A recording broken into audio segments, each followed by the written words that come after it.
ഓം ശ്രീ ഗുരുഭ്യോ നമഃ. ഓം ശ്രീ പരമാത്മനേ നമഃ. ഓം ശ്രീ ലളിതാംബികായൈ നമഃ. ഓം നമോ നാരായണായ. ഓം നമോ ഭഗവതേ വാസുദേവായ. നമസ്തേ സജ്ജനങ്ങളെ, ഇന്ന് നമുക്ക് ശ്രീ വിഷ്ണു സഹസ്രനാമ സ്തോത്രത്തിലെ 25, 26, 27 ശ്ലോകങ്ങളുടെ പാരായണം മനസ്സിലാക്കാം. 25-ാമത്തെ ശ്ലോകം. ആവർത്തനോ നിവൃത്താത്മാ സംവൃതഃ സംപ്രമർദ്ദനഃ അഹഃസംവർത്തകോ വൻഹിരനിലോ ധരണീധരഃ. ആവർത്തനോ നിവൃത്താത്മാ സംവൃതഃ സംപ്രമർദ്ദനഃ അഹഃസംവർത്തകോ വൻഹിരനിലോ ധരണീധരഃ. ആദ്യം നമുക്ക് ഇതിലെ നാമങ്ങൾ 8 നാമങ്ങളാണുള്ളത്, അത് നോക്കാം. ആവർത്തനഃ, നിവൃത്താത്മാ, സംവൃതഃ, സംപ്രമർദ്ദനഃ, അഹഃ സംവർത്തകഃ, വൻഹിഃ, അനിലഃ, ധരണീധരഃ. അങ്ങനെ 8 നാമങ്ങളാണ് ഉള്ളത്.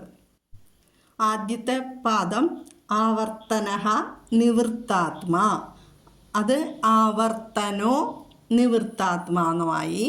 ഞാനിത് ഈ നിയമം പറഞ്ഞു തന്നിട്ടുണ്ട്.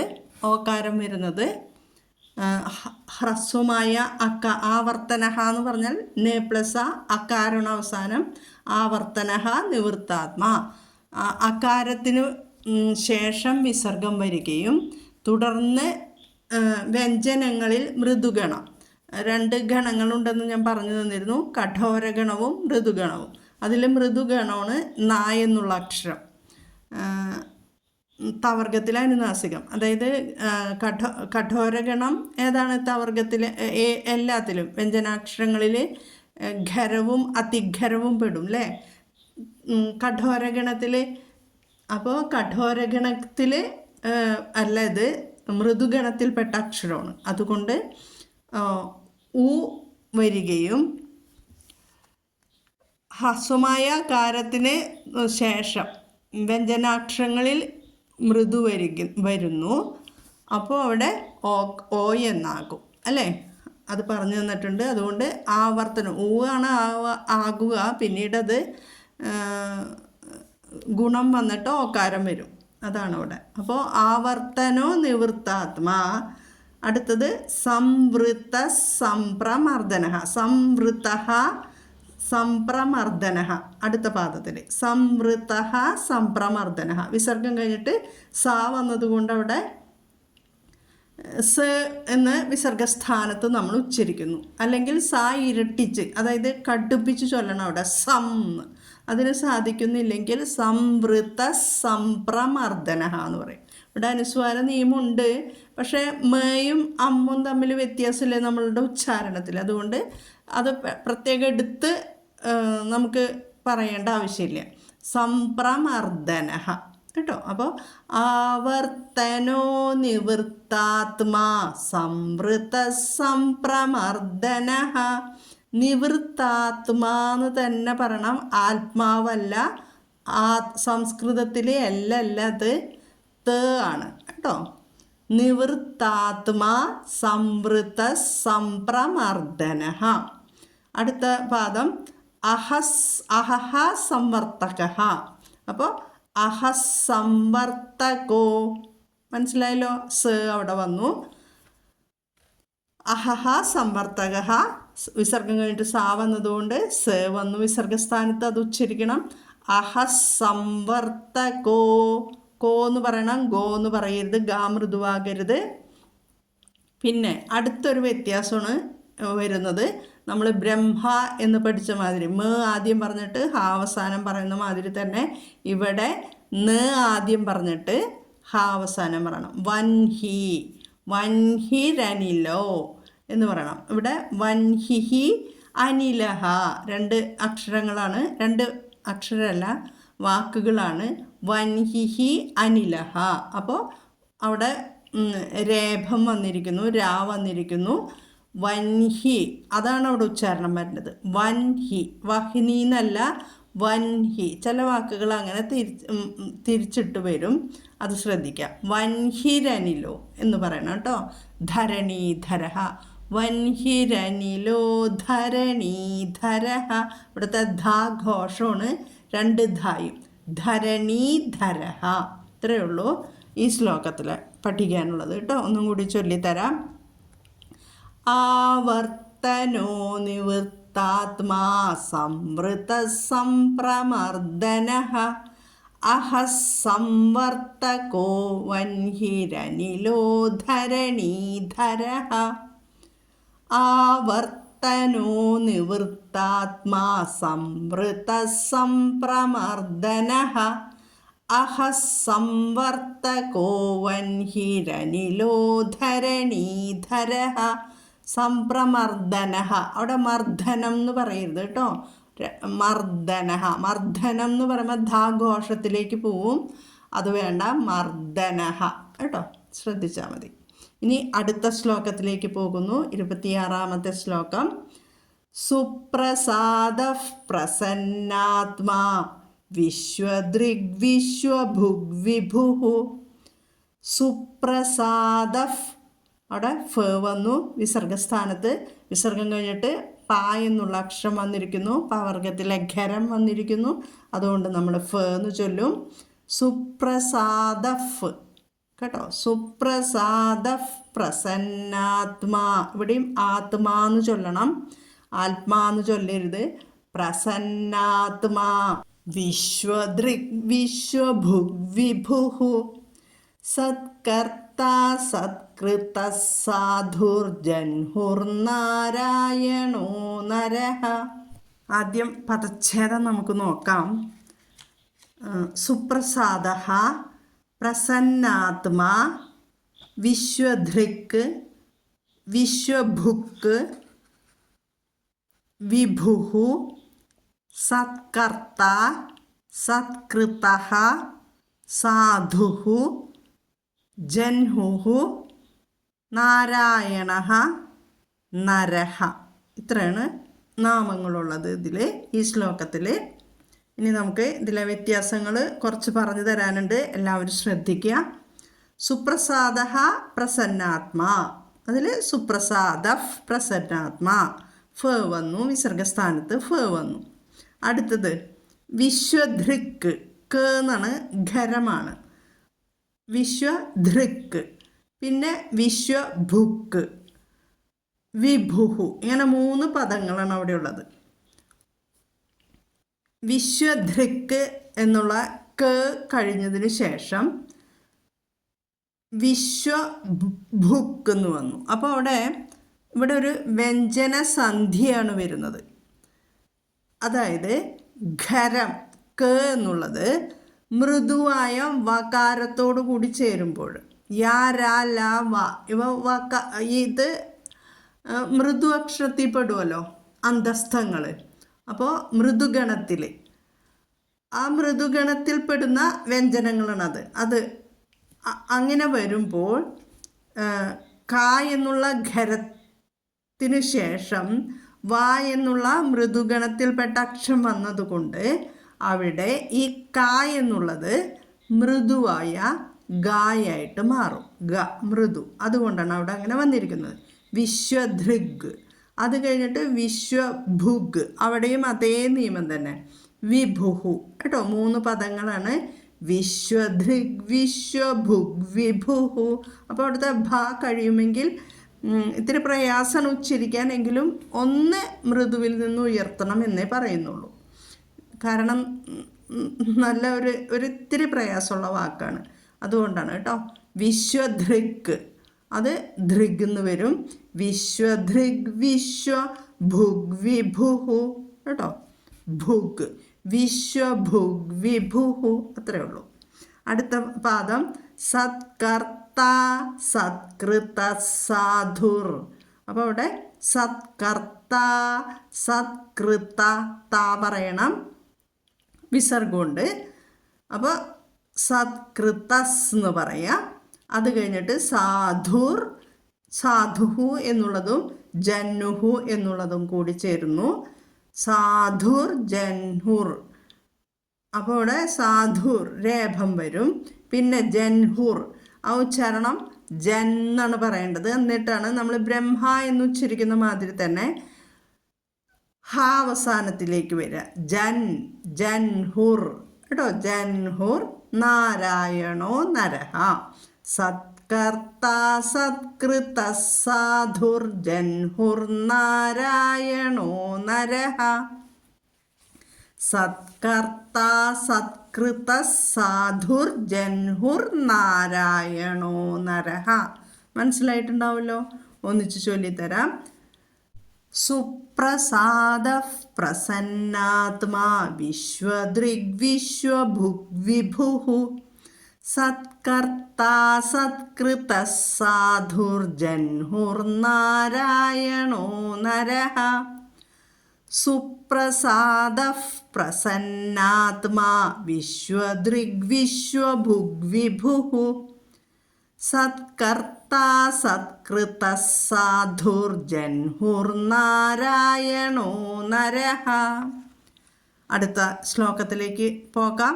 27ാമത്തെ ശ്ലോകം.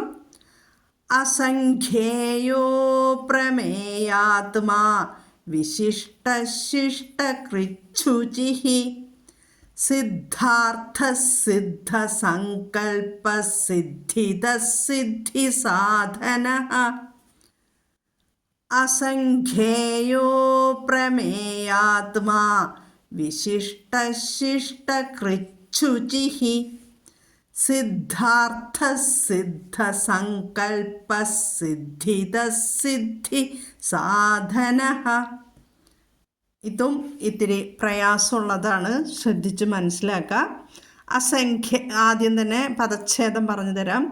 അസംഖ്യേയഃ അപ്രമേയാത്മാ വിശിഷ്ടഃ ശിഷ്ടകൃത് ശുചിഃ സിദ്ധാർത്ഥഃ സിദ്ധസങ്കൽപ്പഃ സിദ്ധിതഃ സിദ്ധി സാധനഃ.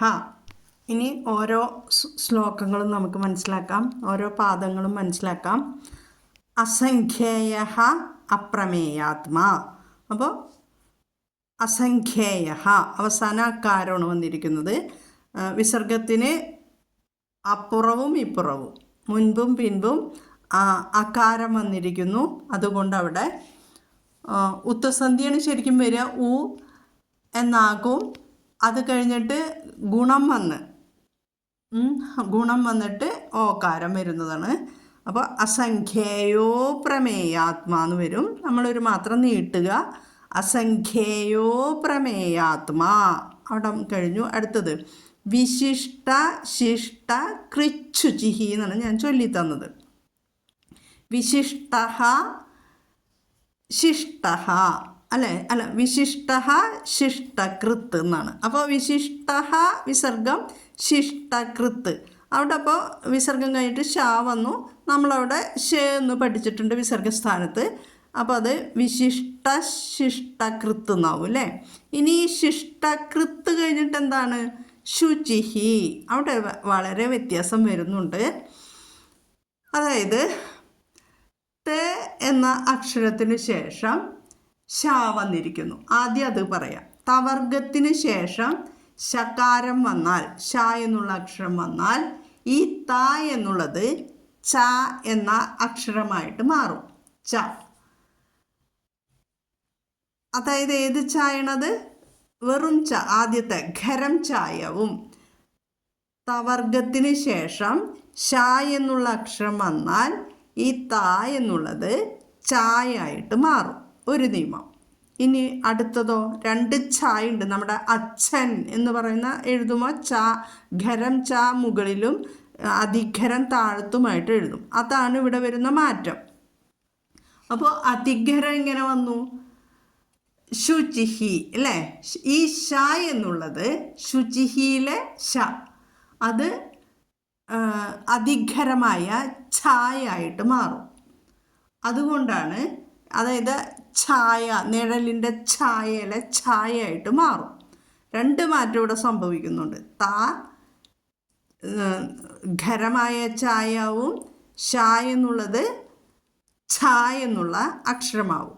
2 മാറ്റങ്ങൾ ആദേശം വരുന്നുണ്ട്.